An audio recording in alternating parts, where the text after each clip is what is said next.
So there is nothing like government to government deal. It is government to William Ruto, proxies and companies.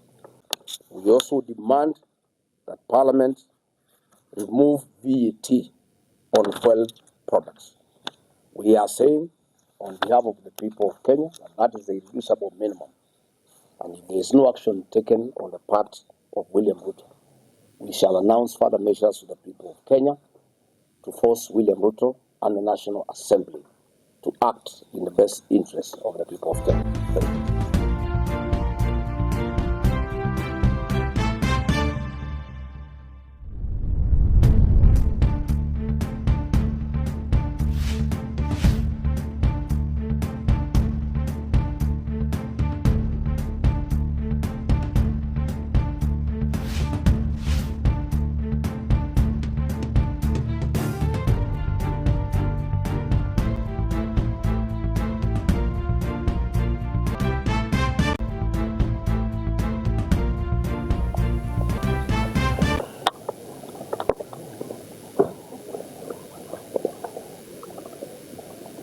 Hamjambo, lakini naonekana kila mtu amepata na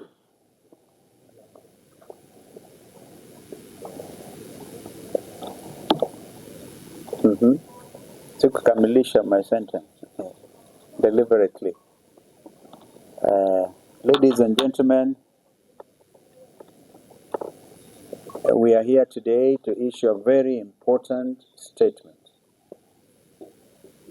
Taarifa ambayo ataisoma ndugu yetu Mheshimiwa Rigathi Gachagua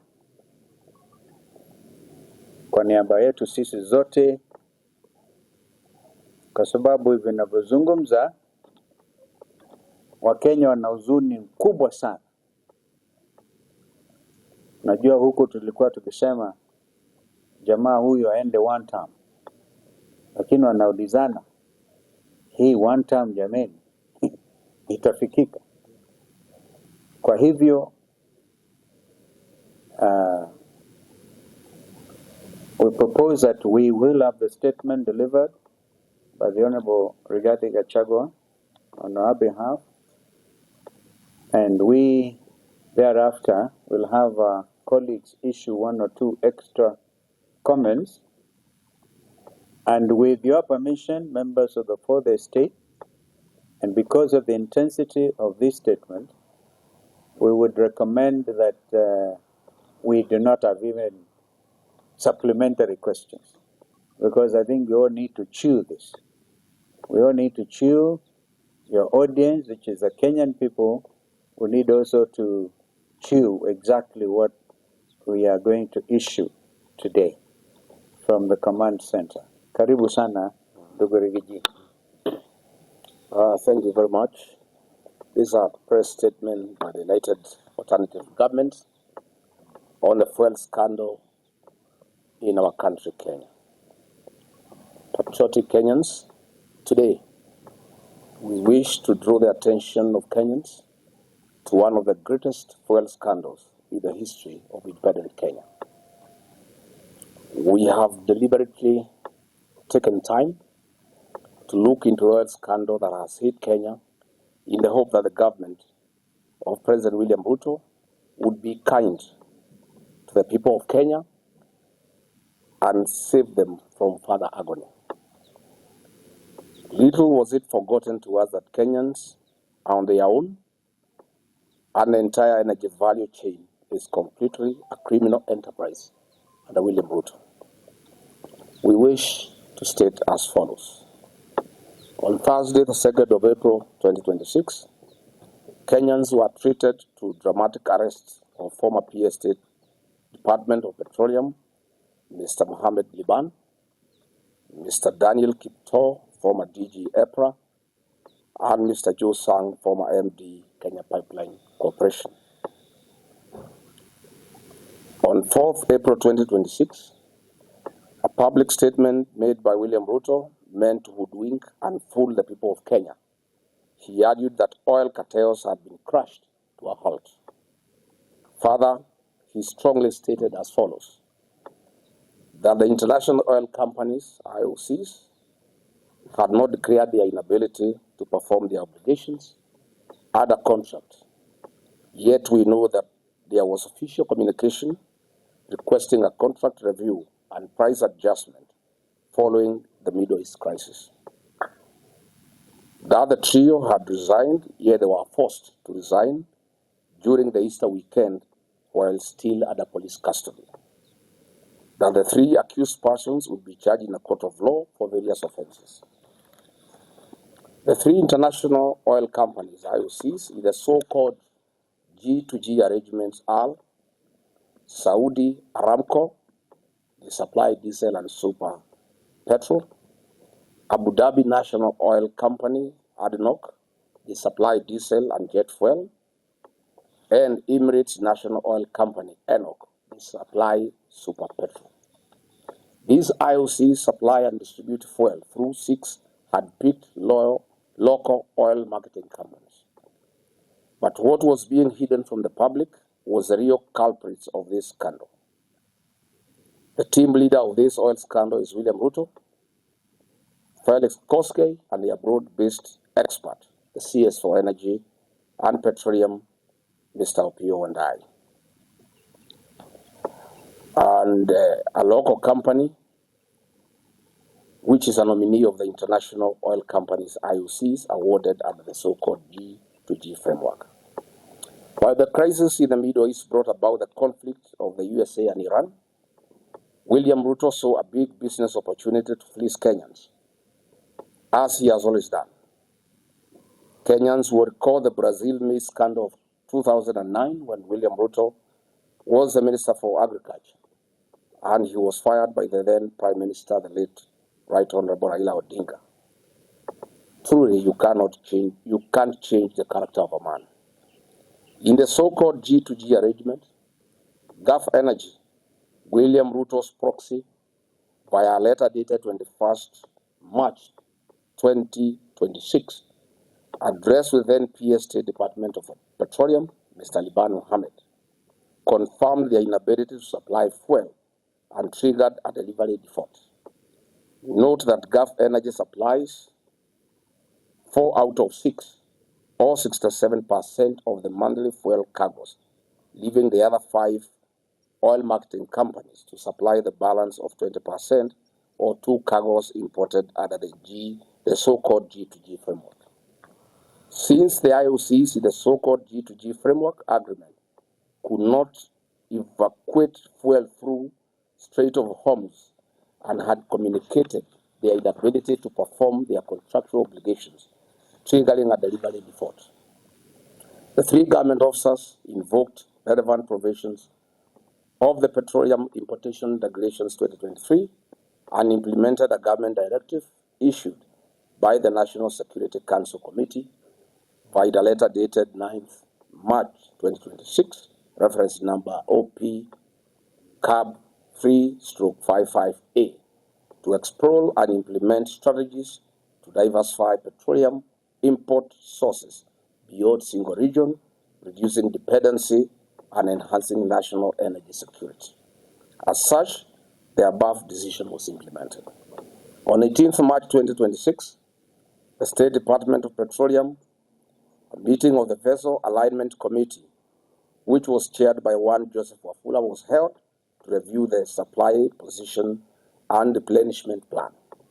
The meeting was attended by 13 local oil marketing companies.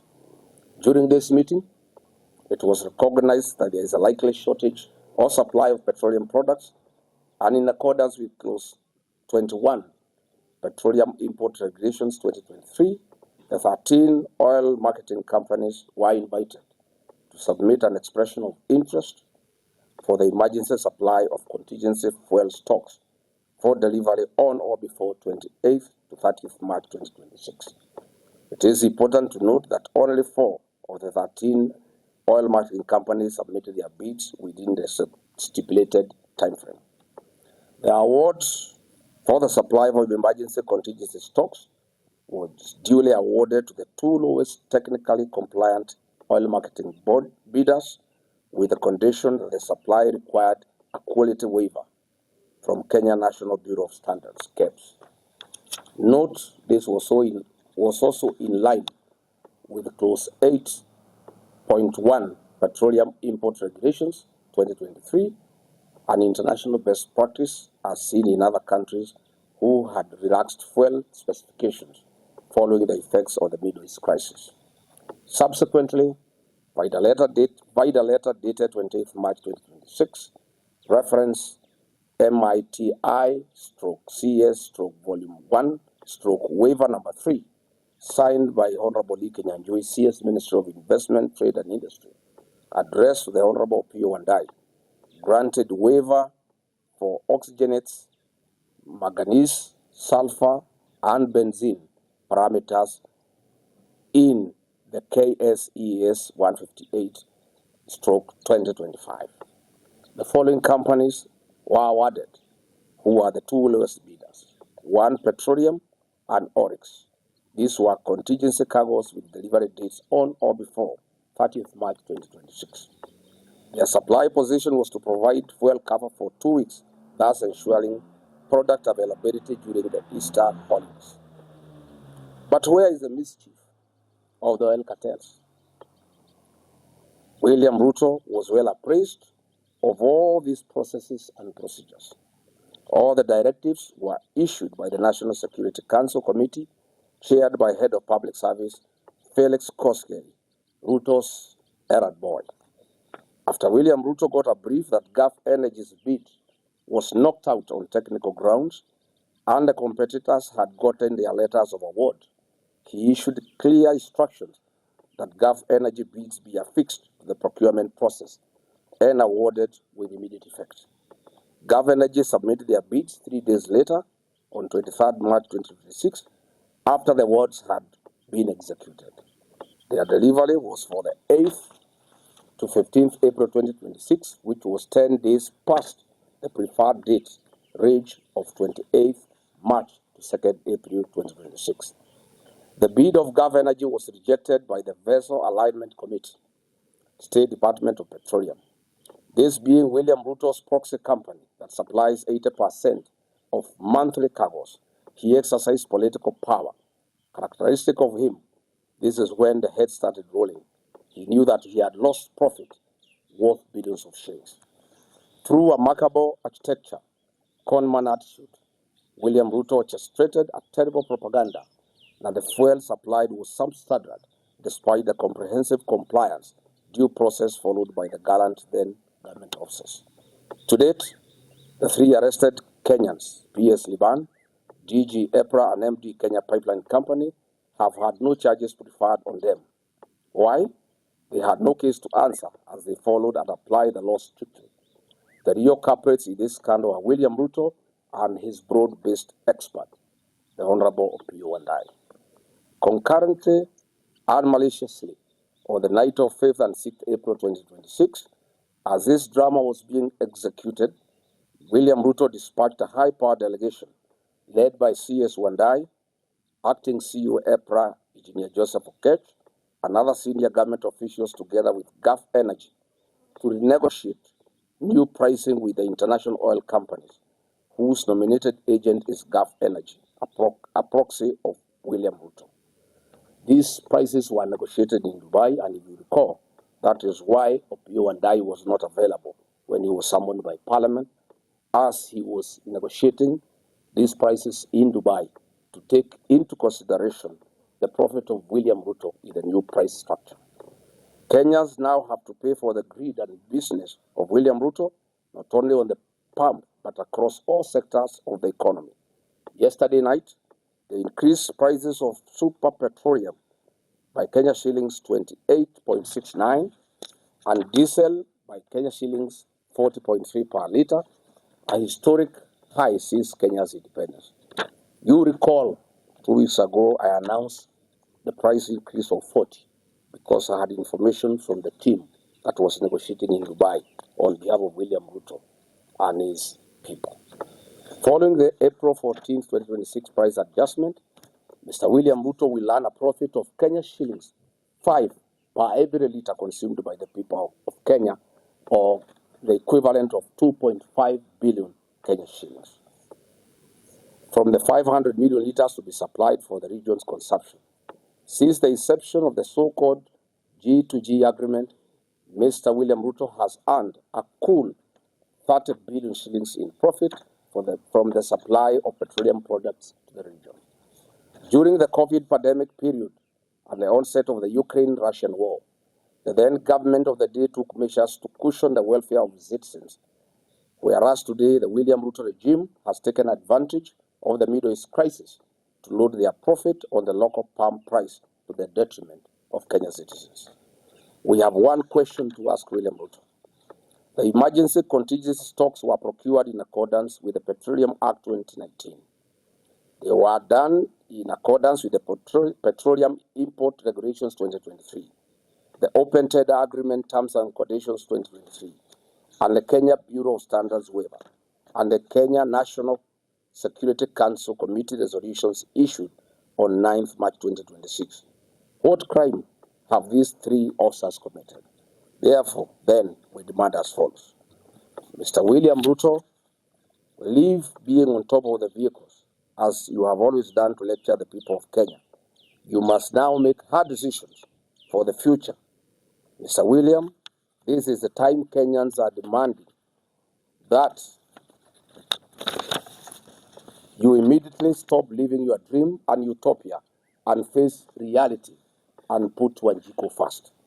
Mr. William Ruto, you must immediately direct the Speaker of the National Assembly, your sycophant, to convene a special sitting of Parliament within 7 days to address the following urgent issues, failure to which the united government shall call for national mass action.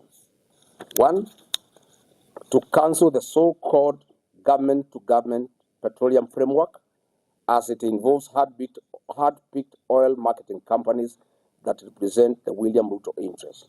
In any case, the commercial frameworks between William Ruto and private international companies. We want to explain that this is not government-to-government. This is government companies in the Middle East working with William Ruto and his proxies. In normal circumstances, if it was government-to-government, these Middle East companies will be working either with NOC or with the Kenya Pipeline Company, not private companies owned by William Ruto. So there is nothing like government-to-government deal. It is government to William Ruto, proxies and companies. We unequivocally demand for the immediate resignation and prosecution of the CS for Energy and Petroleum, Mr. Opiyo Wandayi, for the fuel scandal and lying under the oath to the National Assembly Committee. We also demand the resignation of Lee Kinyanjui for being complicit and being part of this scandal. We want to ask to suspend the implementation of the National Infrastructure Fund and use the proceeds collected from the sale of equity in Safaricom PLC and Kenya Pipeline Corporation to cushion wananchi from the adverse socio-economic effects of the April 2026 historic fuel price adjustment. On taxation relief to Kenyans, we demand the suspension of the road maintenance levy that was increased from 18 shillings to 25 shillings per every litre of fuel. We also demand the suspension of the affordable housing levy. We also demand the suspension of unwarranted NSSF deductions that are punitive and are used to finance President William Ruto's single-sourced infrastructure projects. We also demand that Parliament remove VAT on fuel products. We are saying on behalf of the people of Kenya that is the irreducible minimum. And if there is no action taken on the part of William Ruto, we shall announce further measures to the people of Kenya to force William Ruto and the National Assembly to act in the best interest of the people of Kenya.